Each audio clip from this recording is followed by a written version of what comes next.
So இவங்க கொடுத்த அந்த ஷோ எல்லாம் முடிஞ்சு போச்சு. அதுக்கு அடுத்தது லிக்கர் பாலிசியில் மிகவும் பாதிக்கப்பட்டு அவர் இதில் இருக்கார். அதில் பெரிய அனுதாபாலை வந்திருந்தால் அது அவர் கைதாகி இருந்த அந்த எம்பி எலெக்ஷனில் வந்திருக்கணும். ஆனால் இன்னும் பிஜேபி எந்த அளவுக்கு இண்டி கூட்டணின்னு சொல்லி போனாங்க. இப்போ இதில் எம்பி எலெக்ஷனில் 5 சீட்டில் காங்கிரஸும் 2 சீட்டில் ஆம் ஆத்மியும் 2 சீட்டு கொடுத்தாங்க. அதனால எந்த பலனும் எடுக்கலை. ஏன்னா டெல்லியில் கிட்டத்தட்ட பிஜேபி தனியாக 50க்கு மேலே எடுத்தாங்க எம்பி சீட்டில்.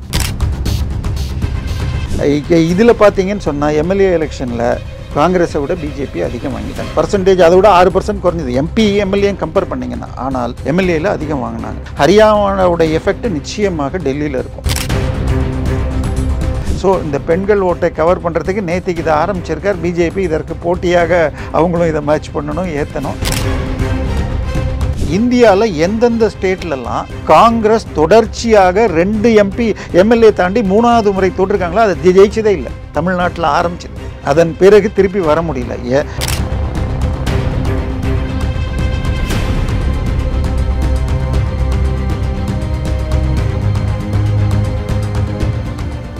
ரியலோ நேயர்களுக்கு வணக்கம். இன்று நம்மளுடைய நேர்காணலுக்கு அரசியல் விமர்சகரான திரு தேவப்பிரியா அவர்கள் நினைச்சிருக்காங்க. சார் வணக்கம். சார் வணக்கம். வர்ற மார்ச் மாதம் டெல்லியில் எலெக்ஷன் சூடு பிடிக்க ஆரம்பிச்சிருச்சு. ஏற்கனவே கிட்டத்தட்ட ஒரு 10 கேண்டிடேட்லேருந்து ஒரு 16-19 கேண்டிடேட் கிட்ட காங்கிரஸ் அனௌன்ஸ் பண்ணாதான் சொல்லப்படுது. இந்த தேர்தல் டெல்லியை பொறுத்த வரைக்கும் எப்படி சார் இருக்கும்? இல்லை, டெல்லியை பொறுத்த வரைக்கும் அது 15 வருடங்கள் தொடர்ச்சியாக காங்கிரஸ் ஆண்டது. அந்த காலகட்டத்தில் இந்த ஊழல், காமன்வெல்த் கேம்ஸ் ஊழல்னு நடந்து அதை பற்றி பேசிட்டு இவங்க வந்தாங்க. அடுத்தது இபி பில்லில் உட்காந்து என்னமோ எக்கச்சக்கமாக பண்ணுறாங்கலாம் சொல்லிட்டு இவர் வந்தார். மீட்டரில் ஏதோ நீங்கள் இப்போ ப்ளக்கை ஆன் பண்ணிவிட்டு இது பண்ணலைன்னா கூட மீட்டர் ஆகுதுன்னு போய் வீட்டிலலாம் போய் கட் பண்ணிலாம் இவர் ஸ்டண்ட் அடித்தார். மீட்டர் எதையும் மாற்றலை, அதுக்கு பதிலாக 100 யூனிட் ஃப்ரீயோ என்னமோ கொடுத்து இவர் வந்தார். ஆனால் அதுக்கு அடுத்தது உங்களுக்கு ஆனால் பிஜேபி சைட்லேருந்து சரியான கேண்டிடேட்ஸ் எதிர்ப்பு கொடுக்கல. ஆரம்பத்தில் இவங்களை போட்டாங்க, கிரண் பேடியை எதிர்ப்பு வச்சு போட்டாங்க, பட் ஜெயிக்கலை. அதற்கு பிறகு பிஜேபி உள்ளூரில் ஒரு பவர்ஃபுல் தலைவரை போடலை. அது இந்திரா காந்தியுடைய ஸ்டைலு. எல்லாமே டெல்லியிலேருந்து நாங்கள் தூக்கி வைக்கிற பான், நமக்கு செஸ் பாஷையில் சொன்னால் பான்கிற மாதிரி. ஏன்னா நேற்றைக்கு தான் நமது இந்தியரான குகேஷ் வின் பண்ணியிருக்கார். அவருக்கு வாழ்த்துக்களை சொல்லுவோம். ஸோ அதில் பான்கிற மாதிரி நாங்கள் டிசைட் பண்ணுறவதான்னு பண்ணிட்டாங்க. ஆனால் 2015 தேர்தலில் உங்களுக்கு அவர் கிட்டத்தட்ட இது 70 சீட்டுக்கு 67 சீட்டுகள் ஜெயித்தார். 2021-22 அவர் உங்களுக்கு திருப்பி ஜெயித்ததுக்கு அப்புறம் 2020 63 சீட் ஜெயித்தார். ஆனால் டெல்லி மக்களை பொறுத்த வரைக்கும் என்னென்னா, பார்லிமெண்ட்டுக்கு எலெக்ஷன் வர்றப்ப அதில் பிஜேபிக்கு தான் போடுறாங்க. 7க்கு 7 பிஜேபி ஜெயிக்குது. ஆனால் இதில் வர்றப்ப மாற்றி விழுகுது. டெல்லியில் ஒரு டெமோகிராஃபிக்கலி என்னென்னா, பல பீகாரி மற்ற மக்கள் உண்டு. ஒரு சில பெல்ட்டில் உயர் அதிகாரிகள், அரசு அதிகாரிகள் இருக்கிற பெல்ட்டில் தமிழர்களும் உண்டு. ஸோ அந்த டெமோகிராஃபியில் அங்கேருந்து வெளியூர்லேருந்து வந்தவங்கெல்லாம் இவர் நம்ம ஆளுங்கிற மாதிரி ஒரு ஆம் ஆத்மி ஒரு கனெக்டை வச்சுருந்தாங்க. அதை தாண்டி நிறைய பிரச்சாரங்கள் நடந்தது. அதாவது பள்ளிக்கூடங்களை சரி பண்ணாங்க, இது மொஹல்லா கிளினிக்ஸ்னு சொல்லி அதை சரி பண்ணாங்கன்னாங்க. ஆனால் 2 நாள் முன்னாடி டெல்லி ஹைகோர்ட் சொல்லிச்சு, நாங்கள் ஒரு சென்ட்ரல் கவர்மெண்ட் ஸ்கீமை எடுத்துக்க மாட்டேன்னு சொன்னால், உங்ககிட்ட எந்த பணமும் இல்லைன்னு பாதி ஸ்கீம் அம்போன்னு வச்சிருக்கிற ஹாஸ்பிட்டல் இவ்வளவு மோசமாக இருக்குது, ஏன் நீ மத்திய அரசின் இதை ஏற்றுக்கலன்னு சொல்லி வார்ன் பண்ணியிருக்கு.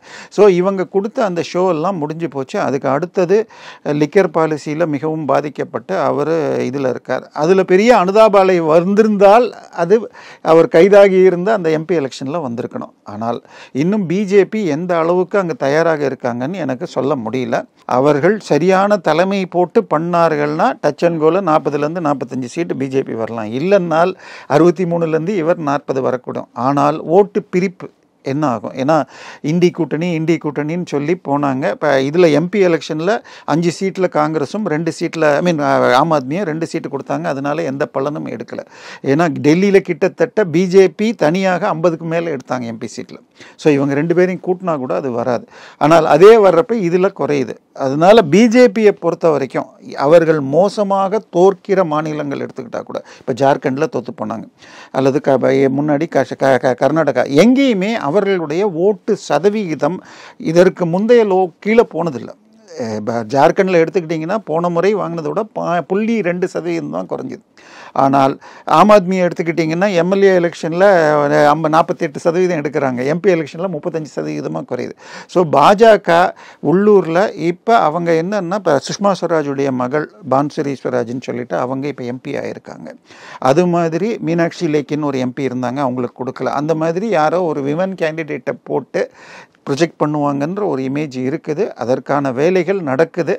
ஆனால் முழுமையாக தயாராக இருக்காங்கன்னா அவங்களுடைய வீக்னஸ் தான் இவங்களுடைய ஸ்ட்ரென்த்தாக இருக்கே தவிர பிஜேபி உள்ளூர் லெவலில் இன்னும் ஸ்ட்ரென்தன் பண்ணலங்கிற நிலைமையில தான் இருக்குது. பெரிய லெவலுக்கு வந்து ஆம் ஆத்மி டஃப் கொடுத்துக்கிட்டு இருக்கு. அங்கே இருக்குது. அவங்க கடந்த 10 வருடங்களாக ஆட்சியில் இருக்காங்க. ஸோ அவங்க ஒரு நெட்வொர்க்கை ரெடி பண்ணியிருக்காங்க. சார் இன்றைக்கி எலெக்ஷனில் 2 விஷயம் மெயின். ஒன்று இமேஜ், 2வது பூத் மேனேஜ்மெண்ட்டு. இன்றைக்கி மெட்ராஸ் சிட்டியில் உங்களுக்கு நார்த் மெட்ராஸாக சென்ட்ரல் மெட்ராஸாக இருக்கட்டும், சவுத் மெட்ராஸாக இருக்கட்டும், ஏடிஎம்கே கேண்டிடேட்டுடைய ஏஜென்ட்ஸ் எல்லாம் மத்தியானம் 2 மணிக்கு மேலே காலி போயிட்டாங்க. ஸோ அதுக்கு அப்படி அவங்க இல்லைன்னா எதிர்கட்சி கள்ள ஓட்டு போட முடியும், இல்லை என்ன வேணால் நடக்க முடியும். இல்லை உங்கள் வந்தால் கூட அவர்கிட்ட பேசி என்னங்க நாங்கள் தான் ஜெயிப்போம் எங்களுக்கு போடுங்கன்னு மாற்ற முடியும். வர்றவங்கள ஐயா நமக்கு போடுங்கன்னு சொல்லணும். இன்னொன்று கள்ள ஓட்டு போடலையான்னு தடுக்கணும். இதை நடத்துகிற அளவுக்கு அதிமுகவிற்கு 10 வருஷம் ஆட்சியில் இருந்தவங்க பண்ணலனால் பிஜேபி அங்கே கிட்டத்தட்ட 20 வருடமாக அங்கே ஆட்சி 10 வருஷத்துக்கு மேலே ஆட்சியில் இல்லை. அதனால 10 + 15 25 வருஷத்துக்கு மேலே இல்லை. அதாவது கிட்டத்தட்ட பிஜேபி 98 வாஜ்பாய் வரத்துக்கு முன்னாடியிலேருந்து தான் இருந்தாங்க. அதற்கு பிறகு இவங்க ஆட்சி டெல்லியில் நடந்தால் கூட டெல்லியில் இவங்களால் ஜெயிக்க முடியல.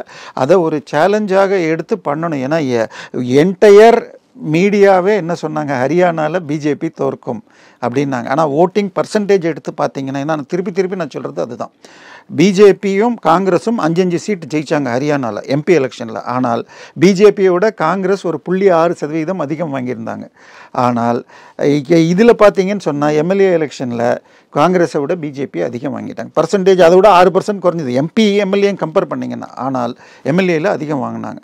ஸோ இன்னைக்கு வரைக்கும் ஹரியானாவில் காங்கிரஸால் எதிர்க்கட்சி தலைவர் யாருன்னு அனௌன்ஸ் பண்ண முடியல. அங்கே இருக்கிற உட்கட்சி குழப்பத்தினால ஜாட்டுகளையே கிட்டத்தட்ட அங்கே இருக்கிற 90 சீட்டுக்கு 72 சீட்டு ஜாட்களையே அந்த இவரே தான் அவருடைய ஆட்களாக நிறுத்தினார்கள். அங்கே இருக்கிற எஸ்சி ஜாதியைச் சேர்ந்த இவங்க அந்த லேடி தலைவருக்கு ஒழுங்கான சீட்டு கொடுக்கல. கடைசி வரைக்கும் அவங்க பிரச்சாரத்துக்கே போல் 4 நாள் இருக்கிறப்ப ராகுல் காந்தி வந்து ஒரே கூட்டத்தில் நிற்க வச்சாங்க, செல்வி ஷைல்ஜான்னு சொல்லிட்டு. ஸோ இன்றைக்கி வரைக்கும் இவரையும் தலைவராக போடலை. ஸோ அந்த குழப்பங்கள் ஹரியானாவோட எஃபெக்ட் நிச்சயமாக டெல்லியில் இருக்கும். அதாவது டெல்லிங்கிறது நமக்கு எப்படி இங்கே கோயம்புத்தூர் தெரிஞ்சிங்கன்னா பக்கத்தில் பாலக்காடு, இதில் எடுத்துக்கிட்டிங்கன்னு சொன்னால் கன்னியாகுமரி எடுத்துக்கிட்டால் பக்கத்தில் மார்த்தாண்டம் தாண்டினா கேரளா. அது மாதிரி டெல்லிக்கு இந்த பக்கம் உத்தரப்பிரதேசம், அந்த ஃபரிதாபாத் காசியாபாடு எல்லாம். ஃபரிதாபாதுங்கிறது இப்போ ஹரியானாவும், காசியாபாடுங்கிறது இன்றைக்கி கௌதம் புத்தா நகர்னு பேர் மாறி இருக்குது. அது வந்து இவங்களுக்கும் வந்துடுது. என்சிஆர் தான் பேர், நேஷ்னல் கேபிட்டல் ரீஜன். ஸோ அங்கெல்லாம் இருக்குது. அங்கே வந்து மிகப்பெரிய அளவில் வளர்ச்சி மெட்ரோலாம் வந்து இன்றைக்கி இருக்குது. ஆனால் பிஜேபி அதை கேபிட்டலைஸ் பண்ணுவாங்களா? ஏன்னா ஓட்டு பிரியுது. ஏன்னா பிஜேபி இன்னைக்கு இண்டி கூட்டணி ஹரியானாவில் தோத்த பிறகு, இன்னைக்கு மகாராஷ்டிராவில் தோத்துதுன்னு எல்லாரும் சொல்கிறோம். ஆனால் மகாராஷ்டிரா தேர்தலுக்கு முன்னாடி இங்கே சொன்னான்னு தெரியல, பிகுருஸ்ல இங்கே நான் சொல்லியிருக்கேன், குறைந்தபட்சம் காங்கிரஸ் 130லேருந்து 140 சீட்டில் நிற்கணும், பிஜேபி 150 சீட்டில் நிற்கணும். ஏன்னா அங்கே வந்து டிரான்ஸ்ஃபர் ஆஃப் ஓட்ஸ் நடக்கலை இது வரைக்கும். அதை விட்டுட்டு இந்த கூட்டணியில் இன்னொருத்தரை நிற்க வச்சா ஜெயிக்க முடியாதுன்னு. ஆனால் காங்கிரஸை குறைந்த அளவு சீட்டில் நிற்க வச்சு அதனாலே தான் அங்கே பெரிய அளவில் தோல்வி நடந்தது. இன்னொன்று, இதையெல்லாம் தாண்டி இன்னொரு பெரிய விஷயமாக சொல்லப்படுறது என்னன்னால், மகாராஷ்டிராவில் பிஜேபி 1500 ரூபா மகளிர் ஸ்கீம் கொண்டு வந்தாங்க.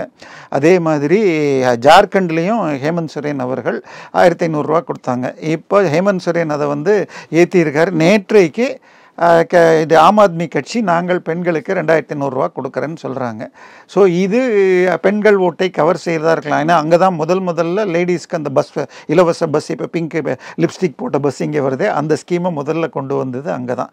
ஸோ இந்த பெண்கள் ஓட்டை கவர் பண்ணுறதுக்கு நேற்றுக்கு இதை ஆரம்பிச்சிருக்கார் பிஜேபி. இதற்கு போட்டியாக அவங்களும் இதை மேட்ச் பண்ணணும், ஏற்றணும். இந்த இலவசங்களை எதிர்த்து நான் திட்டமிட்டிருக்கேன், என்னுடைய ஃப்ரெண்ட்ஸை சேர்ந்துக்கிட்டு வழக்கு போட்டு கேஷாக கொடுக்கக்கூடாது, பொருளாக கொடுக்கலாம், ஸ்காலர்ஷிப்ஸ் கொடுக்கலாம். அதை அதை விட்டுட்டு வீட்டுக்கு மாதம் மாதம் கொடுக்கறதுங்கிறது தவறுன்னு வழக்கு போடுவதற்கான முயற்சிகளை நாங்கள் எடுத்துக்கொண்டிருக்கிறோம். அது பிஜேபியாக இருந்தாலும் சரி, காங்கிரஸாக இருந்தாலும் சரி, யார் கொடுத்தாலும். ஆனால் நம்ம ஆம் ஆத்மி அந்த வேலையை நேற்று பண்ணி 2100 ரூபா ஒரு பெண்களுக்கும் கொடுக்குறேன்னு இருக்காங்க. அதுதான் இது ஜார்க்கண்டில் ஜெயிக்கிறதுக்கு காரணம் என்றால் இப்போ இந்த வேலையை இங்கே திருப்பி ஆரம்பிச்சிருக்காங்க. ஸோ கஷ்டமாகத்தான் இருக்கும். பிஜேபி வெற்றி என்பது அவ்வளவு எளிதாக இருக்காது. ஆம் ஆத்மி ஃபர்ஸ்ட் எலெக்ஷனில் 67, அதுக்கப்புறம் வந்து 63.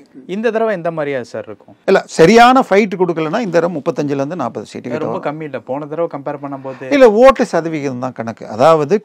அதாவது இன்னொன்று வச்சுக்கோங்க, இந்தியாவில் எந்தெந்த ஸ்டேட்லலாம் காங்கிரஸ் தொடர்ச்சியாக 2 எம்எல்ஏ தாண்டி 3வது முறை தோற்றுருக்காங்களோ அதை ஜெயிச்சதே இல்லை. தமிழ்நாட்டில் ஆரம்பிச்சது 67ல் அவங்க தோத்தாங்க. அதன் பிறகு திருப்பி வர முடியல. அதிகபட்சம் 2 தடவை மத்திய பிரதேஷில், இப்போ குஜராத்தில் எடுத்துக்கிட்டிங்கன்னா 5வது முறை தொடர்ச்சியாக பிஜேபி. மத்திய பிரதேஷில் கிட்டத்தட்ட அதே நிலைமை. அவங்களுக்கு நடுவில் ஒரு வருஷமோ 11 மாதம் இவர் கமல்நாத் இருந்தார். ஸோ இப்போ அது 4வது முறையாக மத்திய பிரதேஷில் வந்திருக்காங்க. ஸோ இந்த நிலைமை இதுக்கும் டெல்லிக்கு வந்துடுச்சுன்னா, டெல்லியில் அவர்களுக்கு கேண்டிடேட்ஸும் இல்லை. டெல்லியில் அவர்களுடைய பாதி தலைமை பிஜேபிக்கும் ஆம் ஆத்மிக்கும் போயிடுச்சு. ஸோ டெல்லியில் அவர்களுடைய ஓட்டு வாங்க கெப்பாசிட்டி போயிடுச்சு. ஸோ இப்போ ஃபைட் இஸ் பிட்வீன் இங்கே சீமான் பிரிக்கிற மாதிரி 8-10% எடுத்துக்கிட்டா இவங்க 2 பேர் 45-43 வந்தால் டஃப்பாக இருக்கும். யார் அதிகமாக வெற்றி பெறாங்கன்னா, டெல்லியை பொறுத்த வரைக்கும் யூபி மக்கள் நிறையா இருக்கிற பகுதி, ஒரு சில பகுதி வரும், பீகாரி மக்கள் இருக்கிற பகுதி வரும். இந்த மாதிரி தமிழர்கள் இருக்கிற பகுதி அது உங்களுக்கு அப்பர் கிளாஸ் பாப்புலேஷன் வராது. பட் ஒர்க்கிங் கெப்பாசிட்டி இருக்கிறது நிறையா இருக்கும். அந்த மாதிரி இதில் யாரை வச்சு எப்படி அதே மாதிரி சீக்கியர்களும் அதிகமாக இருக்கிற பகுதி உண்டு. ஏன்னா டெல்லி பஞ்சாப் கிட்ட. ஸோ இந்த ஓட்டுகளை கேப்சர் பண்ணுறதுக்கு என்ன பண்ணணும்னு பார்க்கணும். ஏன்னா பஞ்சாபில் ஆம் ஆத்மி குறைஞ்சிக்கிட்டே வருது. அதனால அதனுடைய எஃபெக்டும் வரும். ஆம் ஆத்மி எளிதாக வெல்ல முடியாது. என்னுடைய கணக்கில் ரொம்ப கஷ்டப்பட்டார்கள். இதுவும் இந்த 2100 ரூபா நேற்றுக்கு அனௌன்ஸ் பண்ணதுனால 37லேருந்து 40 அந்த ரேஞ்சில் வரலாம். ஆனால் பாஜக தன்னுடைய ஸ்ட்ராட்டஜியை பண்ணிட்டு, ஏன்னா கிட்டத்தட்ட ஹரியானாவில் 6000 தெருமுனை அல்லது கூட்டங்களை ஆர்எஸ்எஸ் போட்டோம். ஆர்எஸ்எஸ் போய் பிஜேபிக்கு ஓட்டு போட்டுனே சொல்ல மாட்டாங்க. போய் இங்கே பாருங்கள், இதெல்லாம் இந்த 10 வருஷத்தில் நடந்திருக்கு, இனி இவங்க வந்தால் இப்படி நடக்கும், நீங்கள் கண்டிப்பாக ஓட்டு போடணும், இவ்வளோ தான் சொல்லுவாங்க. ஹரியானாவில் 6000 கூட்டங்களும் மகாராஷ்டிராவில் 60,000 கூட்டங்களும் போட்டாங்க. ஸோ அங்கே போய் இன்னொன்னையும் சொன்னாங்க, நம்ம தமிழில் சொன்னால் ஒன்றுபட்டால் உண்டு வாழ்வு, ஒற்றுமை இல்லையேல் அனைவருக்கும் தாழ்வு. அதை கொஞ்சம் மாற்றி உத்தரப்பிரதேச முதலமைச்சர் பட்டோங்கியத்தை கட்டோங்கி, நீங்கள் பிரிந்திருந்தால் துண்டாக்கப்படுவீர்கள், ஒன்றாக இருந்தால் நலமாக இருக்கும்னு மோடி ஏகே சாத்தேன்னு அது சொன்னார். ஸோ இதெல்லாம் எடுபட்டது. அது இங்கே இது மாதிரி எதையாவது திட்டம் போட்டு செய்தார்கள் என்றால் பிஜேபி நல்ல ஃபைட் கொடுக்கலாம். என்னை பொறுத்தவரை இன்றைக்கும் ஆம் ஆத்மி கட்சிக்கு தான் முதல் வாய்ப்பு. பட் ரொம்ப கம்மியான 35லேருந்து 38 அந்த ரேஞ்சில் நிற்கலாம். ஓகே சார், நிறைய விஷயங்கள் பேசுறீங்க. நேரத்துக்கு ரொம்ப நன்றி.